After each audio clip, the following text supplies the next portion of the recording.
Welcome to We Like What We Like, Episode 2. On this episode, we're going to be talking about the Nintendo 64 and drinking Founders Rubeus, which you can find the full review of that in What's on Tap, Episode 2.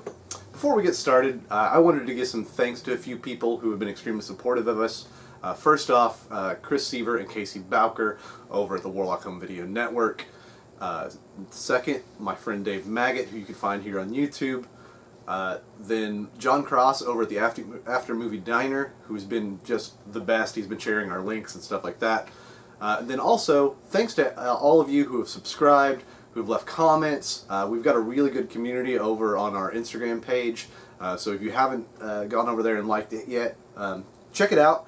Kind of interact with us. You know, we've been posting some things kind of as regularly as possible. Yeah. And we've got some really great people over there kind of talking with us and sharing things. So. Right. So, N64. What's your history with the system? When did you get one? Well, the N64 I have was my brother's. He got it for Christmas one year. I don't remember if it was the year that it came out or like the following Christmas, or it might have actually been his birthday, because it probably came out around Christmas time. Yeah. And then his birthday's in February. I almost feel like that might have been the case, but it was one of those things where it was his system. Oh, so I was only allowed to play it if he let me. Yeah. Or wasn't home and I snuck in there and played it. Eventually, I took it over at some point when he kind of got more into like PC gaming. Yeah. So, we kind of just eventually went into our family room. So it was just kind of there where I could get to it and that sort of thing. So I started getting games for it myself that weren't just his games that I could play when he would let me. Yeah. What about you? Funny story, when I got my N64, which was very soon after release, within a couple months of release, I actually didn't know it existed. Huh. My dad brought it home as a surprise one morning, and It's a good surprise. I didn't know what it was. Like, I saw Nintendo, so I was like, oh, new video games. I didn't know this was a thing. And he bought, I feel like Mario Kart with it. Okay. Definitely a good one to have. And yeah, I think that was the only game. And then maybe an extra controller, because it seemed like we played two-player on there. Okay. And then that was the only game I had for kind of a long time after that. Did you rent games very regularly? Or? Yeah, our family went to Blockbuster a lot. Okay. A couple times a week, probably. Yeah. And first I didn't. It was something I'd never thought about because I never rented games for any of my other systems. And then I guess it just kind of dawned on me after only having that one game that, dang, something else to play. Yeah, I can rent games. That's a thing. Yeah, we rented quite a bit. We didn't have a Blockbuster where I live because it's a much smaller town. But we had a couple, little mom and pop video stores. The main one was a place called Double Play, and we would rent games there. But we had a few. My brother got Mario 64 with the system when he got it. So with like renting games and stuff like that, were you big on like having friends over and playing, especially having a two-player game like Mario Kart? Did you do kind of the like Friday night like hangs? That sort of came later. Okay. Part of that was just that at that time I didn't have a whole lot of friends. Yeah.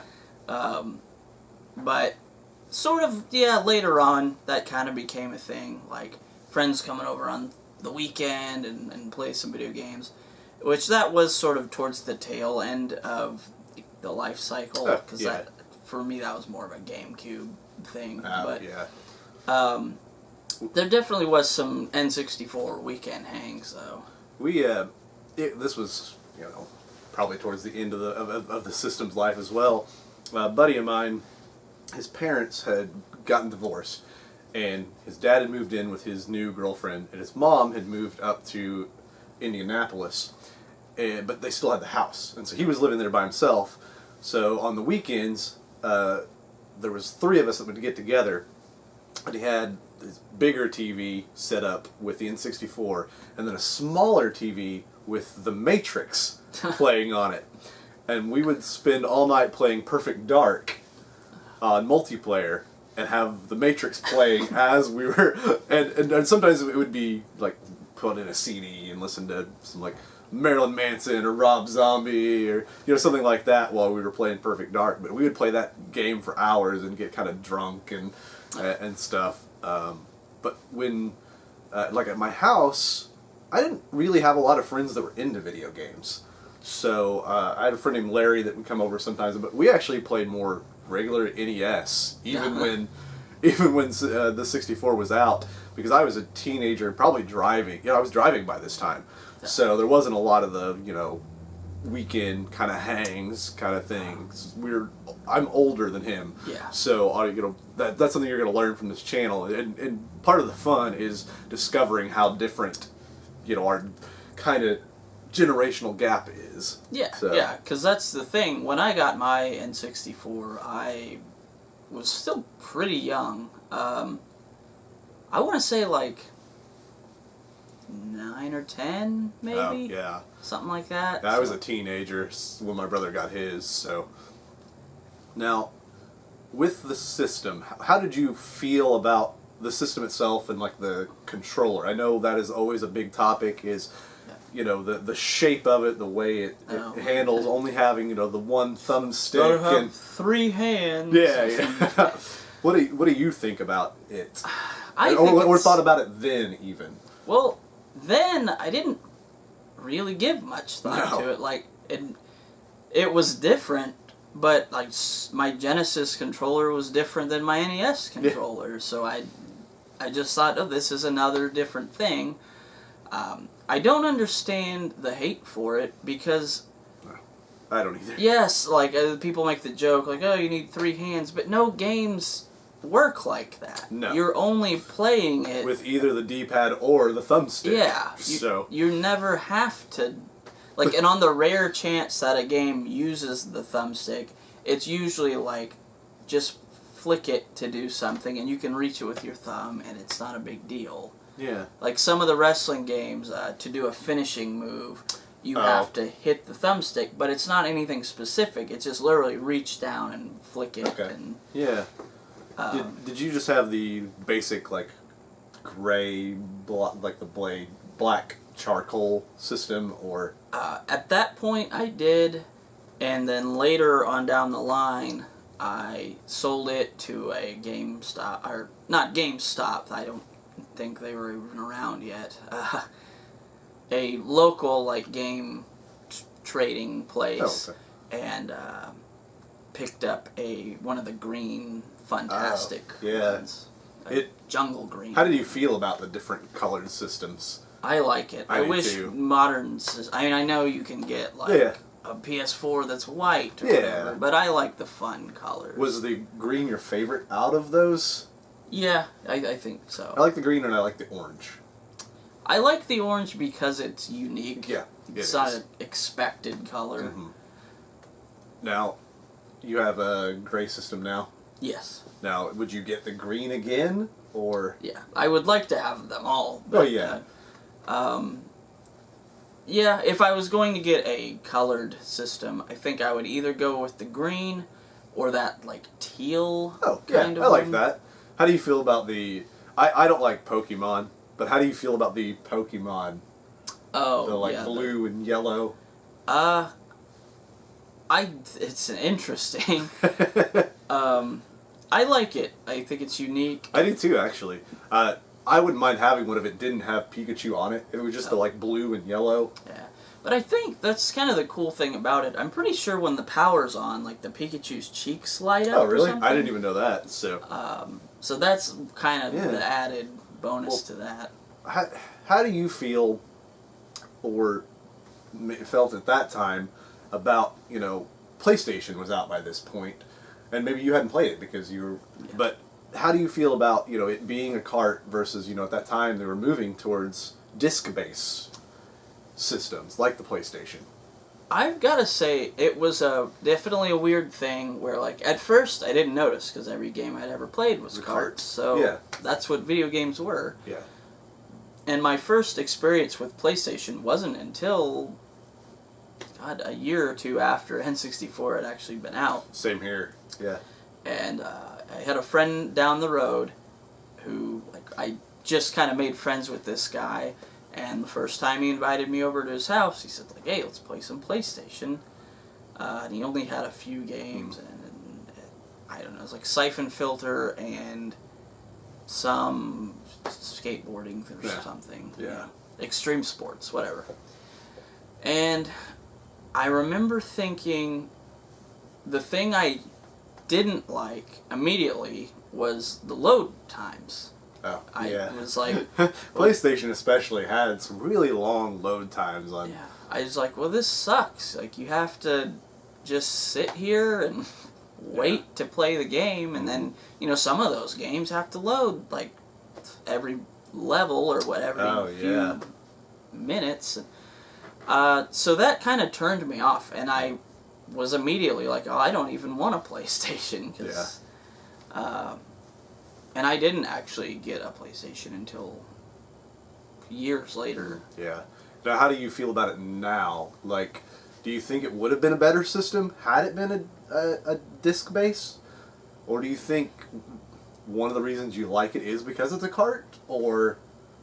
I definitely like that it's a cart. I do wish we could have seen what would have happened if the disc drive had... Yeah, I do too. Like, I like that it's cartridge based, but I do wish they had the option to play around with some more disc based. I mean, they had the expansion thing that helped with some of the graphical things, but I think having that system added on would have really improved the system. I don't think it's a bad system. I just think we could have seen some bigger things on it.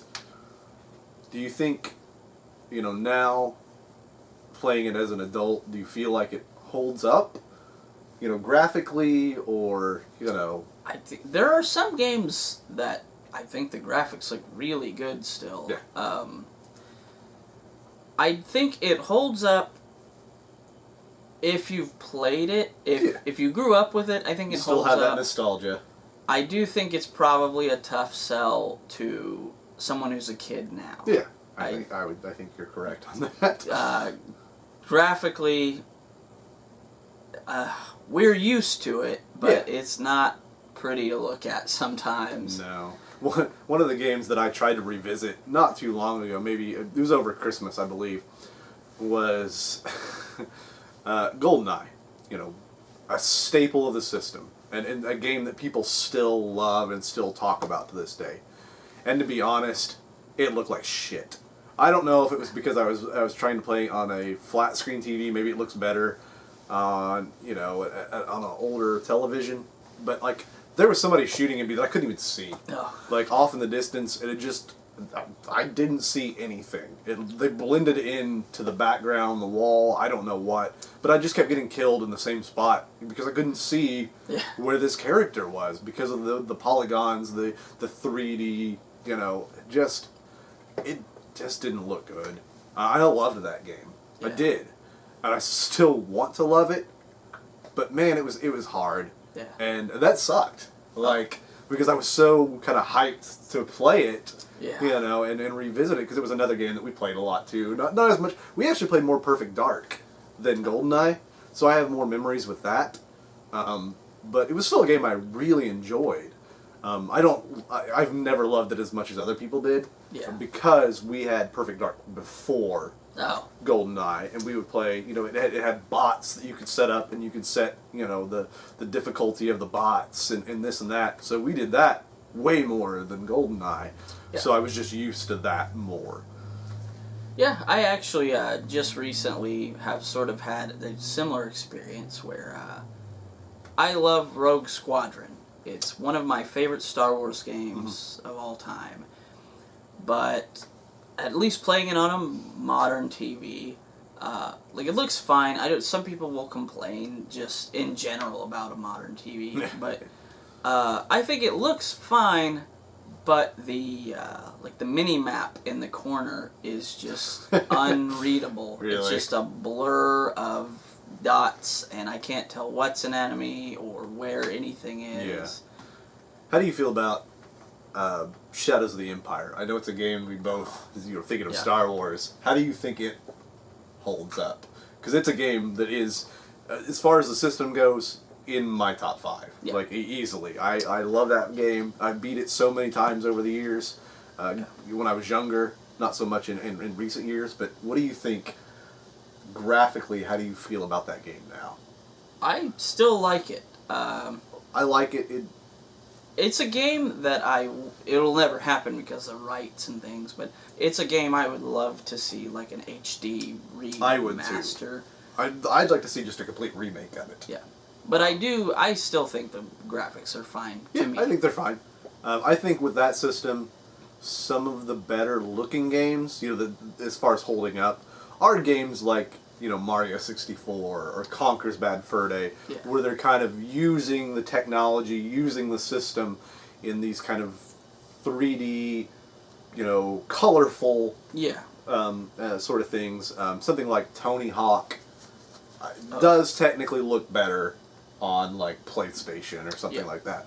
And the fact that, being a cart-based system, there's only so much music and things that cart can hold. If you want, the good soundtrack, you're going to want to play, Tony Hawk on, the PlayStation to get the full soundtrack. Or something like Gex, where there was so many one-liners and voiceovers for that game. When you play it on the 64, you're losing over half of the voiceover work that was put into that game, which sucks. It still looks pretty good. Yeah. And you don't have the loading times of the PlayStation, but you are losing a lot of the audio, and that's I think the main difference in the system. When you're comparing it to the PlayStation, is you are going to lose that. So we've talked about a few games, over the last couple minutes. Do you have those games, or do you want them? Yeah, I don't have Gex. That is one that I'd like to pick up, because again, I played it the most on the 64. I want it on PlayStation because of the, again, the voiceover work and that sort of thing, and it really adds to the game. But I have, I have Perfect Dark, I have Shadows of the Empire, that sort of thing. I mean, there's always games I want to get that I don't have. As far as like box games, I have like my 2 favorite games. I have Conker's Bad Fur Day still in the box, and we mentioned recently about how I wanted Mario 64 in the box, and Greg reminded me that it was like up here, and so I pulled it down. Yeah, I have it. I don't need it. It's still in pretty good shape. It's got a few little creases in it, but there's always games that I'm looking for. That games that I missed, that just passed me by, that I either didn't know about or like maybe the video store didn't have, so I could rent them. Yeah. What about you? Are there any specific games that you'd like to pick up? Or what are some games maybe that you would like to have boxed? Oh yeah, there are definitely for collecting purposes. I would like to have the Star Wars games in box, Rogue Squadron and Shadows of the Empire, Battle for Naboo, and all that. Same with I'd like to have the box for Mortal Kombat Trilogy and Mortal Kombat 4. Okay. But that's less about necessarily me liking the box and more of just because I have the other games on other systems. Yeah. I'd like to have Super Mario 64, Mario Kart, those kind of things. I guess that's really, there's not a whole lot of games that I need in the box. Yeah. Ocarina of Time would probably be cool I'd like to have it and Majora's Mask box. I don't know that I ever will, Yeah. but it would be cool. Yeah. They're just nice looking boxes. They look good displayed. Yeah, exactly.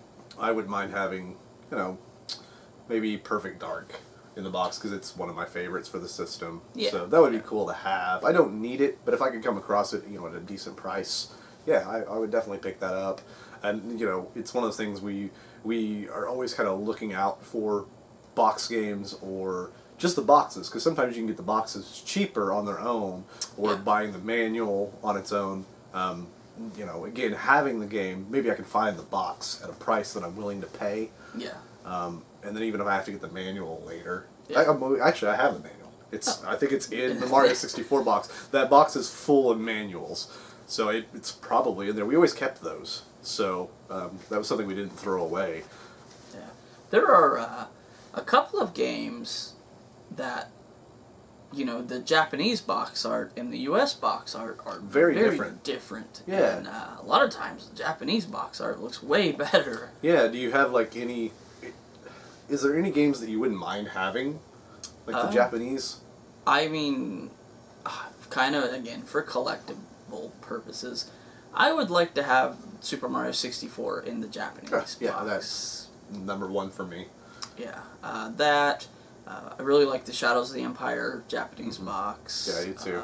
A lot of the, like, and then the first party, like, Yoshi's story, and those kind of games all look really good in the Japanese. Yeah, I feel like a lot of times as far as Japanese cases in general go, specifically for me, the Mario box art is always better. Yeah, they're not afraid to get more colorful. Yeah, they're a little more creative. I don't know if they're dumbing it down for Americans or what, but yeah, they are a little more artistic, I feel like. Yeah. We've talked about before, like buying certain games, you know, the Japanese version of it because it's cheaper. Yeah. As long as it's a game that doesn't require a lot of reading. Yeah. A couple games that I don't own that I'd like to pick up, and I wouldn't mind having the Japanese version because they are cheaper, is like Mario Golf and Mario Tennis, because I don't own those, and they're not badly priced on their own, but they are much cheaper. Yeah, and once you sort of figure out what you're doing, and there's enough, you know, a lot of these games you can find videos on YouTube of people playing them, so you kind of get the gist of what you're doing. And especially if it's a game you've already played, you kind of know how it's set up. Yeah. But, you know, something like Mario 64, if you got that, you wouldn't, I mean, it's, there's no real menu or anything. Other than just the save, but that's kind of self-explanatory. Yeah. Now, you collect for the system. I have games, I have several games, and I'm always adding to my collection, but you specifically are trying to collect what? I want the entire catalog of at least U.S. releases loose. Okay. I'm not going too crazy with it and trying to get them all boxed or anything like that. I guess ideally, actually, I would like the U.S. releases loose, and then the Japanese releases that didn't come over, I would like to have those too. Yeah. But I don't need, like, you know, U.S. and Japanese version for every game or anything like that. Right now, I'm at about 70, which I feel pretty good about because I really haven't been, like, too super focused on it. It's not like I'm going out every weekend looking for N64 games. It's kind of just every once in a while I'll pick up 2 or 3. Yeah. You can get like the sports titles a lot of times for $2 or $3. So. Yeah, and that's the thing too is for like having 70, it's actually there's not a whole lot of sports titles in there. Yeah. So once I go and sweep a lot of those up out of the way, you know, I could probably spend $50 and then suddenly have be all at like, all the sports titles. Yeah, be at like 120 games or something. Yeah, it seems better to collect the games you want and then save those for kind of last because they are so cheap. Yeah. And then sometimes you can find little lots of them on, you know, eBay or something like that. So just pick up, you know, 5 or 10 at one time. Yeah. Where, you know, now, would you rather, with collecting and buying, would you rather find it? Do you like the hunt, or is with especially like maybe with like the sports titles, would it just be easier to just pick them up on eBay or? I guess my sort of thought on that is like, sort of the reverse of that logic is like, I'd rather for the sports titles just grab them in person. Okay. Because that's what you go to any video game store, that's what they've got is 100 million copies of all the sports games. So you can kind of one-stop shop for sports games anywhere that sells N64 games. Whereas basically anything that's not a sports game is going to be a lot harder to find in person. It's true. Now, with collecting, have you found any games that like kind of have surprised you? Like how fun they were? Maybe it was a game either that you didn't know anything about or had seen but like weren't that interested? Well, kind of a funny story is like people love F-Zero. You know, it's a really beloved thing, and I hated it. I never played the N64 version. Oh, okay. The Super Nintendo. But I played the Super Nintendo version, and I hated it, and I didn't get it, and I just thought, I don't know why people like this. It's too fast. I hate it. I can't control anything, and I'm slamming into the wall. Yeah. And then I got the N64 version in a lot, and I played it, and I just fell in love immediately. And it is a much different game. It's like it might be my favorite racing game. Really? I just love it. It's and then I actually did replay the Super Nintendo version, and I do like it more now. I think the N64 version kind of taught me how to handle the speed better. People love the Super Nintendo version, and I just played it last weekend, and it's kind of boring. Like, it's fine, but I just didn't have a lot of fun playing it. I had more nostalgia for it than actually sitting down to play it. It's not a bad game, but I don't know. I wasn't doing bad at it as far as the actual gameplay. I was doing fine, but I don't know. I guess with racing games, I prefer kart racing games or more arcadey style games, and I don't know. It doesn't really meet.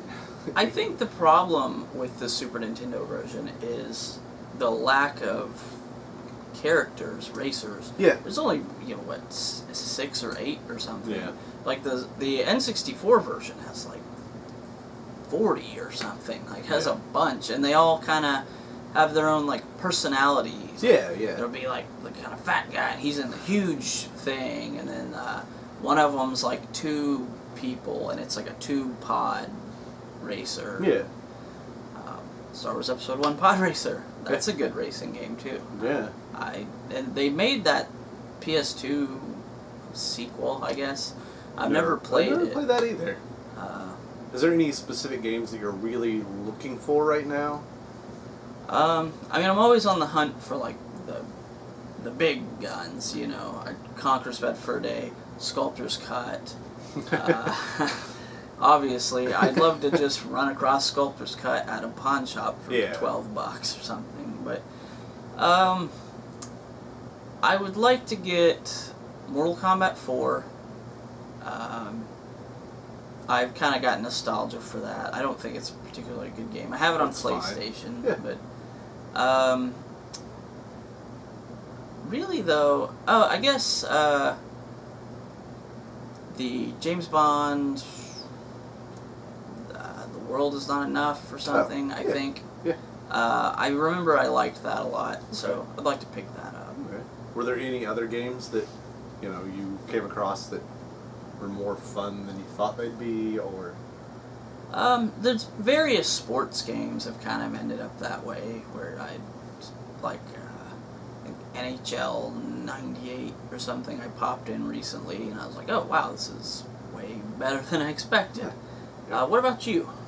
I would say the one that I picked up really cheap, like $4 or $5, that I really didn't know anything about. I kind of remember the box art, and maybe a few pictures from, was Blast Corps.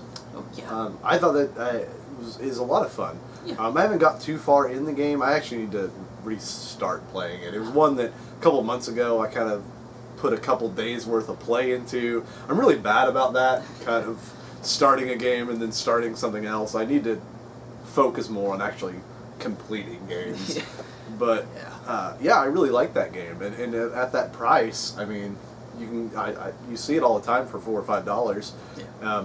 And mine's in like mint condition. I mean, it's just the cart, but you know, for a $5 game, like it's really fun. It handles really well as far as the controls. Working with the, you know, the 64 controller, it's really great. The graphics are a little but you know, I think like had I played this game, you know, in the 90s at the system's kind of height, I think it would be a game now that like I revisit Mario 64 at least once a year, maybe twice, and beat the whole thing. I think it would be a game that I would just play a couple times a year. Yeah. If you know, I had kind of grown up with it, you know, again, being a teenager when it came out, the system came out. But yeah, I think it's something I would revisit, like, because it is so good. It's fun to play. Again, graphics are, I actually like them. It looks, you know, pretty good. It has that kind of blocky, you know, kind of Mario 64, Conquer, you know, in that vein kind of thing. So yeah, I have you played that? I don't remember. Okay, I couldn't remember if you had or not. So yeah, I think I actually have a copy. I don't think I've played too much of it. It was sort of something I picked up for cheap one day. I popped it in just to sort of try it out. I hadn't really put too much time into it, but I liked what I played of it. Yeah. What about you guys? Are there any N64 games that like maybe you weren't expecting to be fun, that like maybe you stumbled across, maybe you picked it up, kind of the similar thing where you picked it up for a couple dollars and like, you know, and do you collect for the system? Like, we'd love to hear from you guys if you collect on the system. You know, how many games do you have? What are some of the, you know, your most wanted games, and do you want them boxed, or are you fine with loose and maybe getting the box later, or maybe you don't need the box? Like, you know, that's kind of how I am with 64 games. I don't have a very big collection. I have maybe 20 something games, and you know, I have my two most wanted games boxed already. Yeah. Again, there's a couple more that I'd like, but you know, let us know, you know, kind of what, you know, you guys think of the 64, and if there is, you know, kind of a, I hate hidden gem, but you know, maybe there's something that you did come across that, or if there's a game that you hidden gems. Yeah, I'm metal. And maybe there's a game that you were like excited about, maybe that, you know, you'd heard a lot about, maybe something like, you know, a game that we both like is Shadows of the Empire. Maybe you'd heard so much about it and just don't care for it. You know, maybe playing it now, that, you know, just does not hold what we have for it. You know, we'd love to hear about that. Really, we'd like to hear your comments on anything N64 related. Games, the controller, the system. And while you're at it, you give this video a like, that helps us out, and subscribe to the channel so that you'll get to see our next video, which will be on Star Wars action figures. But until then, make sure you check out What's on Tap Episode 2 so you can find out our thoughts on the Founders Rubeus beer. But until then, we'll see you next time. So I was totally going to show these off. I got these from my buddy Joe. It is a N64 shirt and I don't know how well you'll be able to see this, but an N64 hat that I was going to wear in this video, but it makes me look like a child. It's so tiny. I don't know how well it's picking up on camera, but I tried it on beforehand and we decided, delete.